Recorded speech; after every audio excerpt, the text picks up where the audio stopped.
What if Texas beats Oklahoma?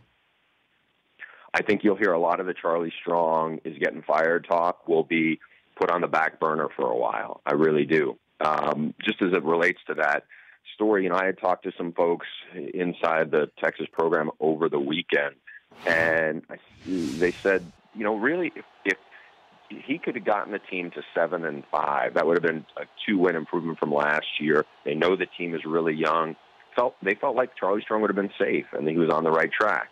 Now, a lot of those people feel like he needs to win 9 games as opposed to 7. And I said, well, what changed? And the answer was LSU changed. LSU job came open. They fired Les Miles. Tom Herman's window of where he would be, it would have changed in a lot of people's minds down there. Tom Herman's a former Texas graduate assistant. So it's gotten very messy down there for Charlie Strong, and the pressure is very real. He's obviously he demoted his defensive coordinator and has taken over the play calling himself. So, the pressure is real. It's only year 3, though, and I'll say this: whoever is coaching Texas in 2017 is going to get a loaded team because it's a very young team, and they were probably a year away from being top 15, top 10 caliber. We just had Tom Herman on last hour, the Houston head coach. Why do we assume that he will leave Houston? Dan, I think Houston's become a very good job, and I know Tom really likes it there. But if anybody thinks that a coach who's going to stay at Houston, which in all likelihood is not going to get into the Big 12 at the expense of Texas, which is arguably the best job with the best resources in college football, which, by the way, now look at how the Big 12 shapes up. Oklahoma seems to be kind of struggling to move forward.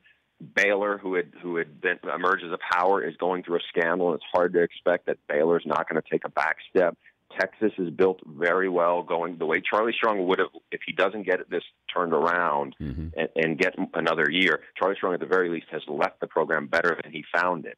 I just have a hard time believing that Tom Herman go, you know what, I'm staying at Houston with lesser facilities, with a lesser footprint, with a lesser opportunity as a non-Power 5 school. I mean, it's not like we're saying, is this Houston versus Texas Tech, or is this Houston versus even TCU? This is Houston versus Texas we're talking about. I mean, the idea that Tom Herman would turn down that to stay at Houston just doesn't seem to make much sense if you're being realistic. Yeah, but Houston's closer to a national title than Texas is. This year, I mean, if Tom Herman was coaching Texas and not Houston, it might be a different situation. I mean, look at all the factors that Houston needs to have fall in line for them just to have a hope of getting in the playoff.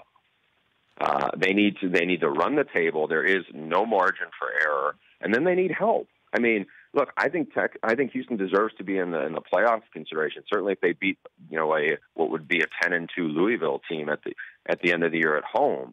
But they are going to need somebody from the Pac-12 to lose. That would be Washington. They're going to need help either from Washington losing or either a combination of the Big Ten or SEC stumbling along the way. And then, all the things have to line up. It's not that way when you're the powerhouse program at a Power 5 school. You just don't, your margin for error is just not as slim at that point.